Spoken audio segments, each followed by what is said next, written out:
Like this show and want to make your own? Let me tell you about Anchor. It's free. There's creation tools that allow you to record and edit your podcast right from your phone or computer. Now you can even add any song from Spotify directly to your episodes. The possibilities are endless for what you can create, whether it's music analysis, your own radio show, or something the world's never heard before.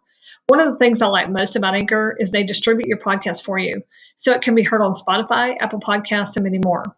You can make money from your podcast with no minimum listenership. It's everything you need to make a podcast in one place. Download the free Anchor app or go to anchor.fm to get started today.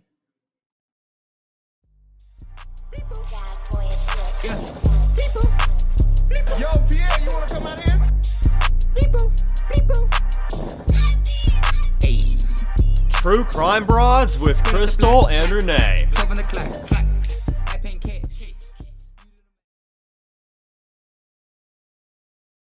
Hello, welcome to True Crime Broads. This is Crystal and Renee. And we're so happy that you joined us today. We're going to cover a very interesting local case, extremely sad case, and we're very fortunate to have some of the family members with us today. And before Renee and I get started, we're going to do what we normally do, and I'm going to read you a review that we got. And the title of the review is Worth a Listen, and it's 5 stars. And it says, I just discovered this podcast about a week ago. I've been binging since then. These ladies are doing a great job. I am normally not a fan of the small talk and true crime podcasts, but this is an exception. I feel like I know them. The Missy Beavers case has always terrified me. Keep up the good work. How nice is that? Yeah, we really appreciate the 5-star reviews. And we always like to read one at the top of the show just to show our thanks. And Renee, did you have anything you wanted to tell us before we bring in our guests? No, I don't think so. Okay, fantastic. If you'd like to introduce them? Yes, absolutely. Awesome. So we have Danielle Gonzalez and Elsa Lynn Gonzales, sisters of Moriah Gonzalez. Okay, so we will be right back. We're going to have a little word from our sponsor, and then we will introduce our guests. Thank you. Hi, welcome Danielle and Elsa Lynn. Thank y'all for joining us. Thank y'all. Thank you. You're welcome. Tell us a little bit about who y'all are and what we're going to be talking about today. I'm Danielle Gonzalez. I'm second to the oldest of my sisters. I'm 29 years old. And I'm Elsa. I'm the third to the youngest. I'm 28. All right. Well, thank y'all so much for joining us. And we're going to be talking about Moriah Gonzalez, the sister to Danielle and Elsa Lynn. She was murdered back in 2012. Correct. So tell us about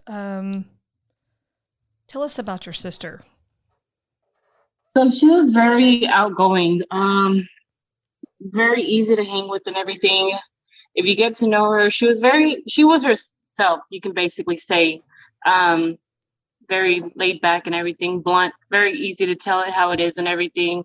Even though she was the youngest out of all of us, she was basically, who she was. She was different. You can basically say that. Right. Very free-minded. She Yes. was like very outspoken. She loved to do different things. She was just very like outspoken and free-minded. Sounds like a fun-loving kid. Yeah. Right? Right. Now, Moriah was living in Waxahachie at the time, but wasn't she staying in Ennis at the time of the Yeah. murder? So she was staying with me at the time before everything happened. She stayed with me and my daughter's father were not together and everything. And I was taking care of her at the time and everything. Not taking care of, but she wanted to live with me. And yeah, so once me and my ex moved out of that house, basically we gave the apartment to my mom and dad to take over. Mm-hmm. And that's where they started staying at the apartment. And it was Gracetown apartment in Ennis at the time, whenever they were still living in Ennis. Well, that makes sense. A lot of younger sisters would want to live with their older sister. I know I did, So Right. that makes sense. Older sisters are cool, Right. So, before her murder, tell us about how she came in contact with the people that are responsible for her murder. So this is Elsa. She was the one that was staying with me and Ennis. I'm the youngest, the third one, basically. Okay. Danielle's the oldest. But so before everything happened, she started hanging with the girl that I knew from middle school. I'm not gonna say no names. I don't talk to the girl. Mm-hmm. They wanted some things and everything before everything that happened. And well, mind you, my sister's easy to hang with. Who she hangs with and who she does hang with and everything. If she cuts you off, there's only a reason why she cuts you off. Mm-hmm. And there's no explanations added to that. One day whenever I was talking to her over the phone, I had asked her, I was like, hey, why aren't you hanging around with Jennifer no more? She told me I just cut her off. In the back of my mind, I'm like, I didn't think anything of it. And I'm like, okay, I mean, it's easy, who she hangs around with is who she hangs with. And if she cuts you off, there's only a reason why she cut you off. Right. And that's pretty I have teenagers, and that just sounds like pretty typical teenage behavior that comes up. I could see that not being alarming. Yeah, she didn't tell me much, so I just left it how it is and everything. I mean, I know that before everything started happening and when she cut her off, I never really spoke much to the news. Not the news, but whenever my sisters and family did the conference and the video with John Walsh, and they recreated the video. Yes. There was more that I actually knew that I didn't want to be on, and it just brings back so much speaking about it because it makes me nervous. Because before she passed away, she told me things, and I didn't want to believe it, and I'm till this day in denial. Because I'm like, she would sit there and tell me, hey, something happens to me, sis. I said, nah, Moriah, nothing's going to happen to you. And I was pregnant. I'm pregnant at that time. So now nothing's going to happen to you, Moriah. She's like, nah, for real, something does happen to me. I'm letting you know who it was. And I said, nah. I waved it off. But. So she did feel threatened by these people at the time. Yeah. Do you know if did they send her any threatening messages that were recovered, or was it all just verbal? So till this day, her phone went missing. I'm the one that actually spoke to her that night before she went missing, because she had told me that she had loved me, and I had texted her. And man, I had that screenshot when she last told me, when she said, I love you and my niece. Before I named my daughter Moriah, I was going to name her a different name. And she had texted me that same night, but you don't think anything of it when your mind doesn't run through it. Your mind doesn't think anything's going to happen, Right. So I text her. She seemed fine. I didn't get anything till the next day. That's whenever my mom didn't hear from her. My mom was like, hey, Elsie, can you call her phone? Have you heard from your sister? I said, no, Mom. And I kept calling, but the phone kept going to voicemail. So now the police had told us, or the DEA, the people, when they told us the phone was never recovered, never found or anything. The only thing they basically found was her house shoe that was found in the fields when they found, when they found the body, that we first didn't know of the body that was missing. I'm so sorry. That's devastating for your family. I'm so sorry you went through that. I can't believe it's been almost a decade. I do remember when this was in the news, and I'm sure it still feels very raw for all of you almost 10 years later. And thank you for being willing to come on here and talk about it. We're hoping to help facilitate some justice for your sister. So law enforcement's not sure if she received any written threats, but apparently she was feeling threatened, or she wouldn't have been telling you that something might happen. Me, but I know for a fact that only she knows. Mm-hmm. Honestly, I mean, since we don't have any phone information on, only she knows, but it it bugs me because I'm like, you told me all this ahead of time, but your mind doesn't cross anything through when you don't think something's gonna actually happen. Because mind you, I've met this girl before. I used to hang around with this girl's sister when I went to school in Ennis before we even started the process of, when she met that girl, Jennifer. See, and that's the crazy part is that, she got introduced to her by the girl that I was hanging around with in this. Do you have? And that's how. Do you have? I'm sorry. Go ahead. No, that's fine, sweetie. Go ahead. Do you have any idea? Obviously, there is absolutely no excuse to kill anyone, but do you have any idea what went sideways in the murderer's mind that would make her lash out like that?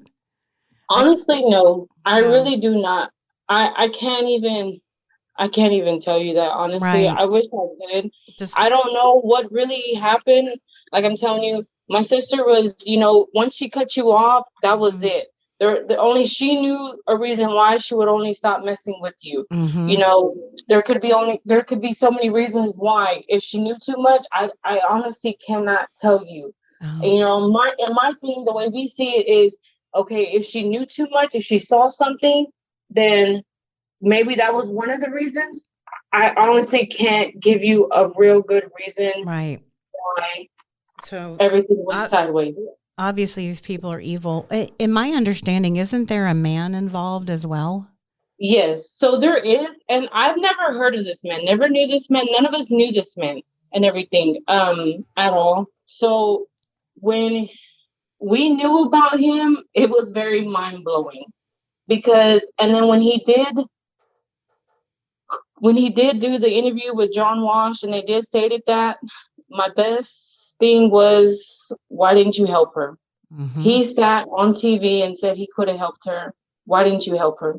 Right. You saw an innocent life getting taken, getting stabbed. Why didn't you help her? You are a grown man. Not only now you are a coward, you witnessed someone getting murdered. And to top it off, you are a man, but you allowed another woman to sit there, not even a woman, to sit there and do that. A life that was taken for no reason. What was the reason behind it? Yeah, that's disgusting. Yeah, it is. It is horrible. It really is. I mean, like, you could have helped, but you chose not to help.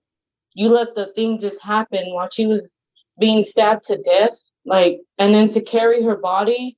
It took a lot for me to like rewatch the video because I only watched it whenever they set it out. And then the 10 years of her anniversary that barely came out this year, I had to get myself to rewatch it because I just miss her. Right. Yeah. And and she was a child. Yeah, how old was she? So she was 15. Yeah. Because she's born in 96 and I'm 94. God. So we're really not that far apart, but she was the last one out of all of us, the baby one. Just absolutely horrific. I just don't even have words. So, okay, so the police tell you that they found her body, and where was she found? So they say that they found her body on Ninthurst Road. Someone was going, and it's basically like a dirt road, basically. Mm-hmm. It's in Ennis, but it's like you really can't miss. People drive their way through there to like whenever they go to work. Well, some man was already heading to work, and he saw something on fire. And so whenever he saw something on fire, I guess he stopped and to take a look, and that's when he noticed the burned body. But mind you, we didn't know anything about this because we were still thinking like, hey, my sister's probably with friends. Maybe she's somewhere maybe she's hanging around with someone that we thought she was hanging around with, and she's coming home. Yeah, and maybe her phone just died or something. That happens a lot with kids. That's the only thing. But the weird part is that I personally had to ask my mom when we didn't get in contact with her, when the days have passed, basically the third day. I told my mom on the third day, when still no info, no nothing, I told her, I called Ennis Police Department and asked if I could file for a missing person. And I was still young at that time. And they're like, no, you're still young. You have to have your mom called. And I called my mom and I told her, Mom, I was like, have you filed for a missing person yet? She said, no. I said, well, you need to do it because this is now serious, Mom, because we have no way in contacting her. Then I had proceeded to ask my mom. I said, Mom, did Moriah take her purse with her? And when she told me no, that was it. I already knew that was the end of it because my sister, anywhere she went, anywhere, I mean anywhere, her purse was taken with her everywhere, including purse, cell phone, anything, makeup-wise, anything. As soon as she said that her purse was there, that was it. That let it go. I said something already happened, Mom. Because my mom even had a feeling too when the day that she woke up from work at 5 a.m. and she was about to leave, and as soon as she walked out the apartment, she had told us that she knew something was wrong too, that something wasn't right. Wow. But being a mom, you really have to go with it, but you don't want to be in the sake of thinking something actually horrible happened. Right. That's the absolute worst outcome. Mm-hmm. Man. So how did, I know that I remember hearing this story back then, and I remember, was his name Joe Alvarado? Yes. Okay. I know that he got caught. It was either Arlington or Grand Prairie. I can't remember which one. Grand Prairie. Grand Prairie. Okay. And so tell us about that, about him getting caught and arrested and. So so basically he was in Grand Prairie and that they both were in a hotel. I think from whenever I can go back on the video from me not watching not too long ago in March is that they were in Grand Prairie. They stayed at a hotel and he left from the hotel while she was still there. And he made a phone call to the police. At first they were asking questions. I guess he was telling where he defined this person. And then they proceeded to go where, ask him, are you him? And he told him that it was him, but I don't really understand if it was the Waxahachie police, if they went from Waxahachie to Grand Prairie, or if it was Grand Prairie. I can't tell you that. I honestly don't know how it went about on which police department actually went there to get him. Yeah, that's probably confusing. And, there's no telling how they worked that part out. I mean, it could have been the Grand Prairie police and then they detained him and then, Waxahachie went and picked him up or something, but, or Ellis County, I guess. Okay, so you're saying that Joe contacted the police and told them that he was part of the murder? He told him about the murder, but I honestly don't know if he did tell him that he was part. I would have to rewatch the video. It was an anonymous call. It was an anonymous call. Oh, gotcha. Okay, that makes sense. Okay. Wow. How did they finally figure out it was him calling? I think he finally admitted it over the phone. Okay. That makes sense. And so him and, so the other person that was a participant in your sister's murder was Jennifer Pointe, correct? Yes. Okay. And she's the one that has not been caught. Yes. Okay. Correct. All right. Okay. So tell us about that. Like, how did, what happened to her according to Joe, and how did that all come about?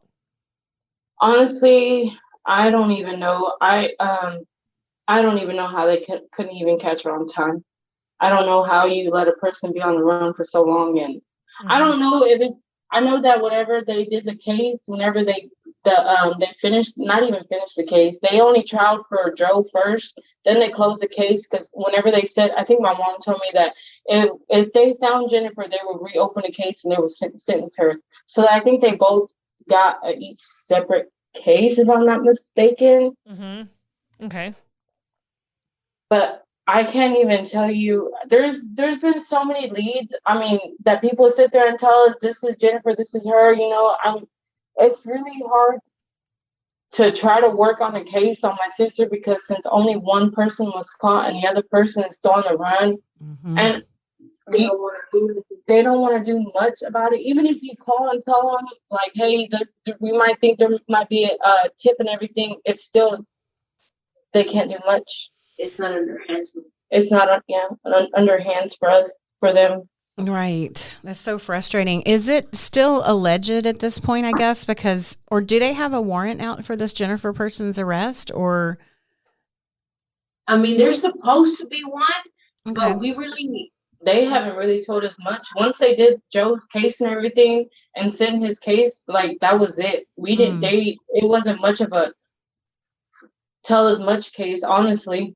I can tell you that for a fact. Now, I don't know if I have this part correct, but from what I remember, and that doesn't, I'm probably confused, but I remember Joe saying that he just helped get rid of her body, but he didn't actually kill her. Is that correct?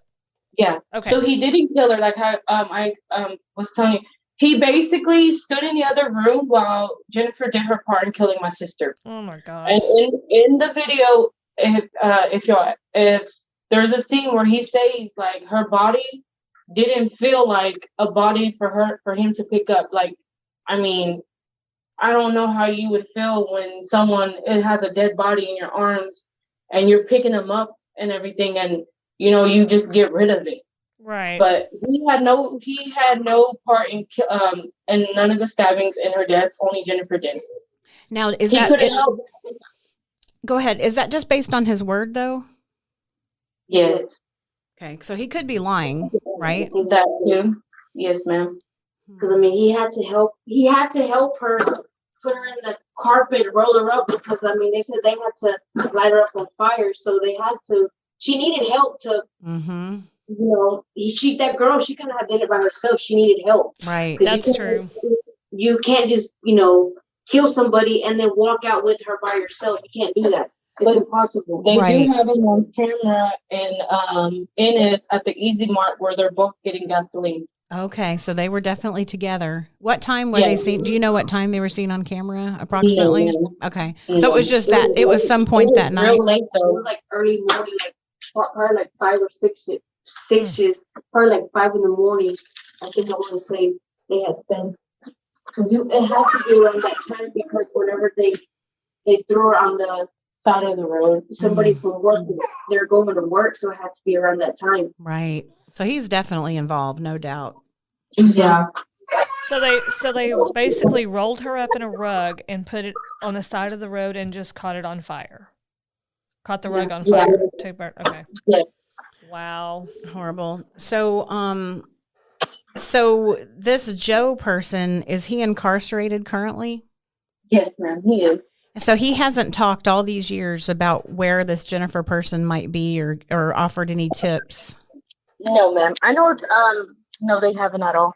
Okay. I know we were there whenever they did sentence him, and my parents had sat there and forgave him. Mm-hmm. Bless their hearts. Yes. It's the hardest thing ever. Yeah, that's gotta be horrible. So do y'all keep in touch? I know that the police are probably, they have to keep as much information as they can, I'm sure, without, releasing too much information because it's an ongoing investigation. And I say ongoing, I know it's been 10 years, but, I'm sure that if, somebody called in a tip or whatever, but is there someone that y'all keep in touch with ever so often just to check in and see if,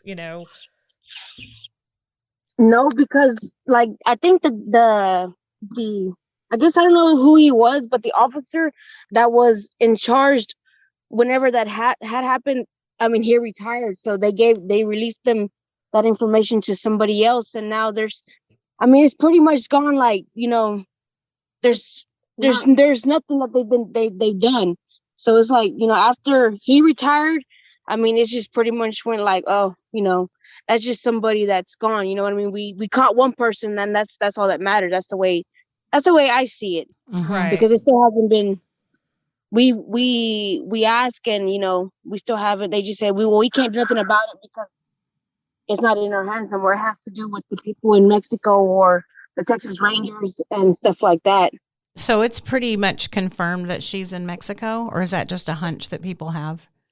That's just a hunch, but I mean, I know that whenever I hung around with the sister when I was younger, her mom would sit there and drive to Houston and Ennis at the time, because there would be a time where she would come home on the weekend. Only Jennifer and her mom would drive to Houston to go pick her up.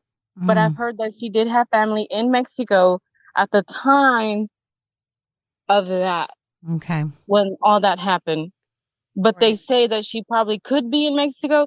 It just really, it's honestly like a back and forth thing. She could be anywhere, Yeah, basically. because I know that we've gotten like messages from people, but we don't know what to believe, because these people they'll just send things, and they'll say that she's in Mexico. Tamuelitas, New Mexico, and we're just like, They'll well, have photos of her too that we have like, I mean, on our DMs that people send, because I carry my sister's foundation, and on that foundation there's people that will write anonymous that will send pictures of Jennifer stating that she's in Mexico. Oh, wow. But it's hard to believe, because it's just like, how do you carry these photos and you're like saying that you're scared of her, but you don't want to come forward? I'm like, if she's in Mexico, there has to be more than that for you to just sit there and just send pictures or tell us that she's somewhere hiding in Mexico. Right. And then they will delete their media afterwards. So there's no search found to even find them anymore. They won't write that. Do you believe those were actually pictures of Jennifer?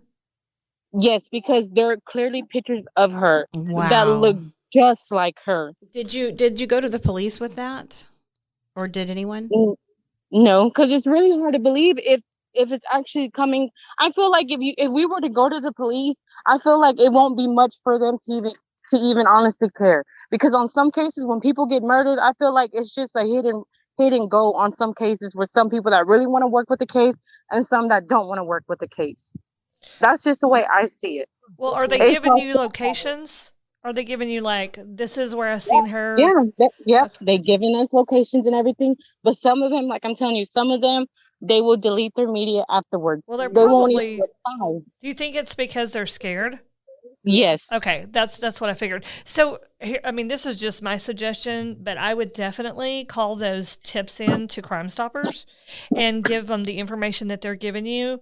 And a lot of times they will know that this is like, you can tell them that this person is wanted in the connection to the murder of your sister. She was 15 years old, and they can forward that to the person that needs to, get a hold of that information and go forward with, contacting that location where she's seen, and go from there maybe, Okay. That would be something to do. I mean, just, I know that they know how to forward it in the right, right manner. Yes, ma'am. And we'll send you the Ellis County Crime Stoppers phone number after the podcast is over. We'll send it in the group chat. Okay. Thank you. You're welcome. Okay, so how long did Joe get in? He's in prison. What was his sentence? Half of that, they only gave him 33 years. Wow. 33 years. Yep. Unbelievable. And was he from Ennis? From my understanding, I honestly don't even know. Oh, that's right. We You don't said even you didn't know. know anything about him. Okay. How he came into the picture. I wonder why he would even allow himself to be involved in something like this. Maybe he was on drugs or something. It's just so weird to think They really had to be. I mean, I know that she was known for doing drugs and everything, but I mean, it's just, if you do drugs, if you know how to handle your drugs, I mean, it's common sense too for people. Like, you should know what you're doing in your right mind. Some people may not, but I mean, like, if you didn't take an intake of so much drug, you could absolutely stop yourself from something being preventable. Right. Certainly no excuse. I'm just trying to figure out how anyone could know that a child just got murdered in the next room, supposedly. If he's telling the truth about that part of it, he might have been right there involved in the murder too. Who knows? But if he's telling the truth, I mean, even that, and in participating in taking the body out and putting it on the side of the road and all that stuff, how could someone do that? That's just unbelievable. It really is. Yeah. I know at one point I remember reading, and again, like I said, I don't know. You never know what's true. You don't know if they've, put this in there just to make it, for the readers. But I read somewhere that Jennifer said she wanted to see what it was like to kill someone. Do you recall hearing that? I have. I even heard it from a lot of people and everything. I think also her ex-baby father also said the same thing too and everything. That they did go up to the police station, and then they said that she was trying to kill before, but I don't think the Ennis Police Department did anything about that before that even happened, if I'm not mistakenly. And you just brought up go ahead. Someone did state that they did go up to the Ennis Police Department, and that she was trying to kill someone, catch them on fire. Good And night. her baby daddy did, I think he reported, but in his police department did not do nothing about that. And then look what happened. Yeah, About exactly. a teenage girl life was taken away, and y'all have no written records of that. Like, Yeah. that's even sad on y'all's end. Someone actually went up there, they wrote it off. Like, and you're a police department. For them to not do that, you must not even obviously care that someone went up there and tried to report that. Like, that's even sad. Right. It's horrible. Well, okay, so and you brought up something else just now that I had forgotten about. Okay, so Jennifer has a child or children? Yes. Okay.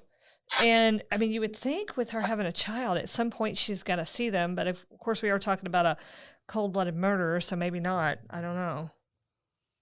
You know what I'm saying? Like they would keep in touch with the family, you know, like the So ex. the sheriff that retired that was on my sister's case, Hmm.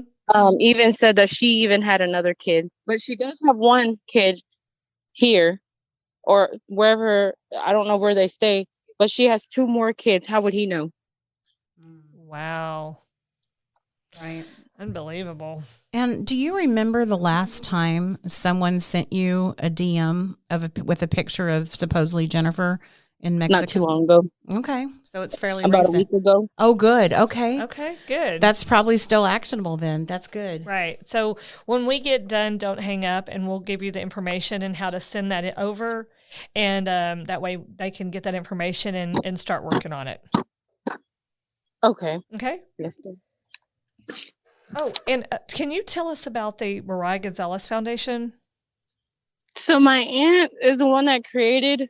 Her name is Irene, but I know that it was me and that she gave access to me to have on it. So it basically like states like it's on the website, well, on my Facebook and everything. I hardly get on Facebook.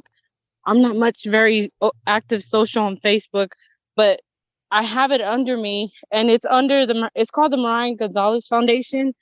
It's where we post videos of like whenever they did the stream of John Wash and everything, and pictures of her when she was still here and everything that we had access, but people still get on that and they'll like it.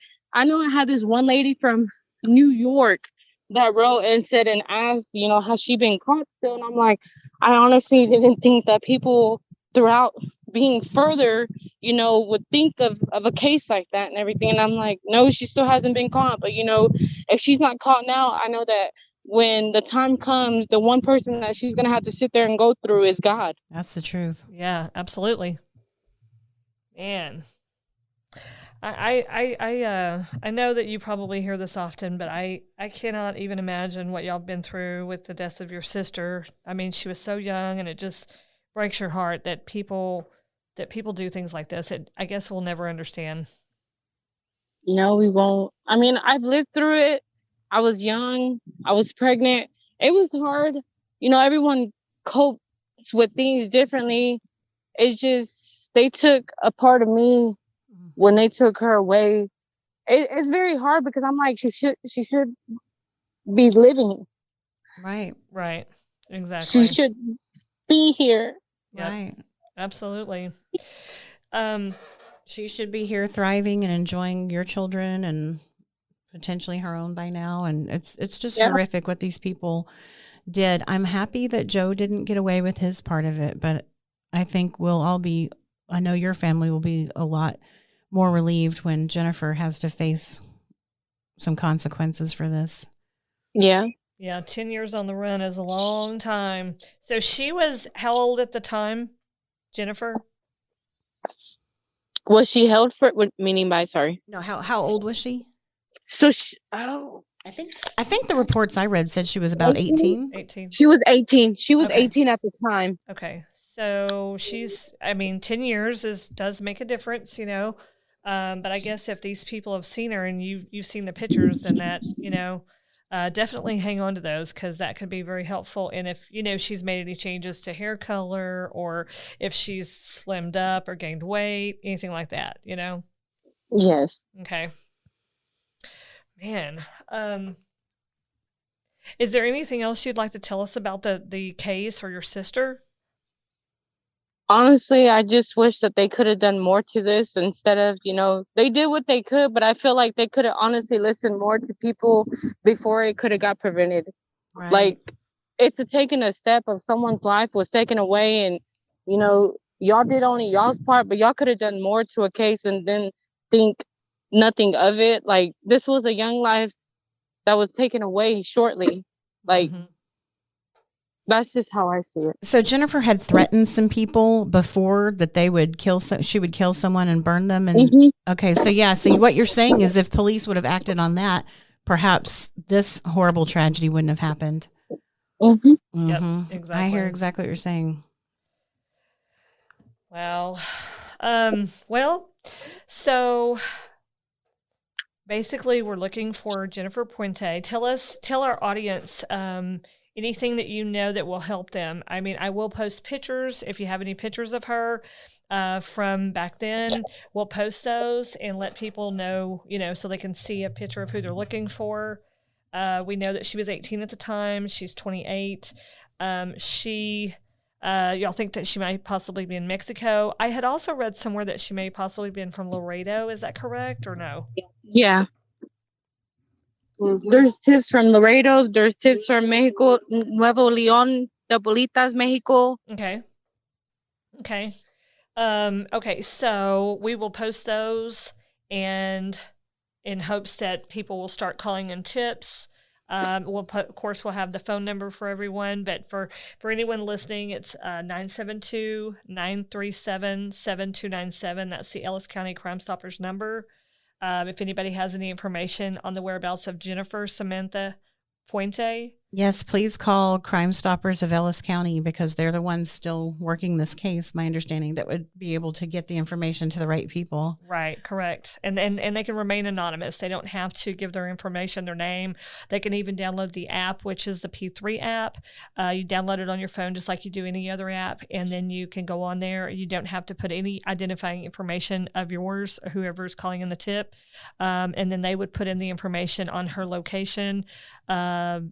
They can even upload pictures. You can upload pictures, anything that you need to send in. So anybody that's listening that has any information on her location, her whereabouts, please download that app because it's very helpful. And you can, like I said, they can send pictures in just like they sent to you or your sister.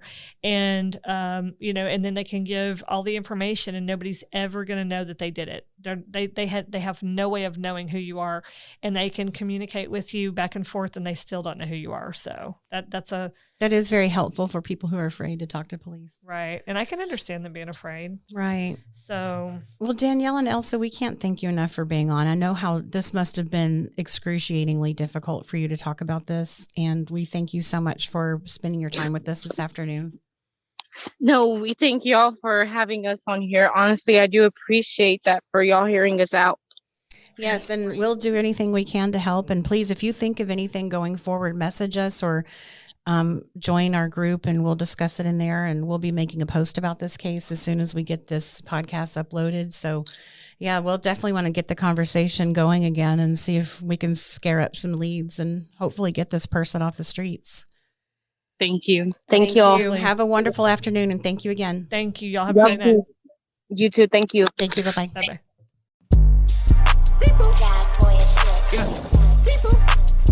Yo, Pierre, you wanna come out here? Hey.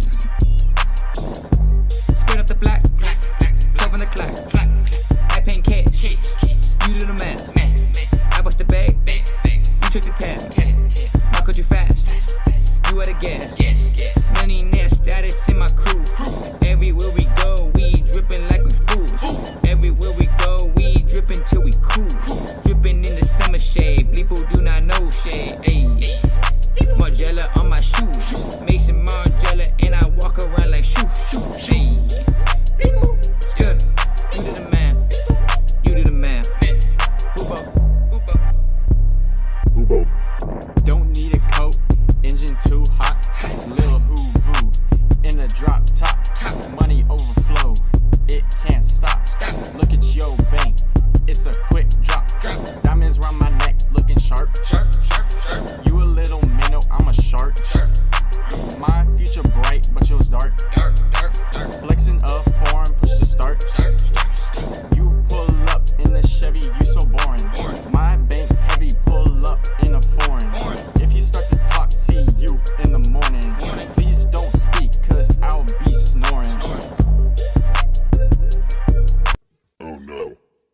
goes back. Skirt off the block, 12 on the clock. I pay in cash, you do the math. I bust the bag, you take the tab. My cut you fast, you at a gas. Skirt off the block, 12 on the clock. I pay in cash, you do the math. I bust the bag, you take the tab. My cut you fast, you at a gas.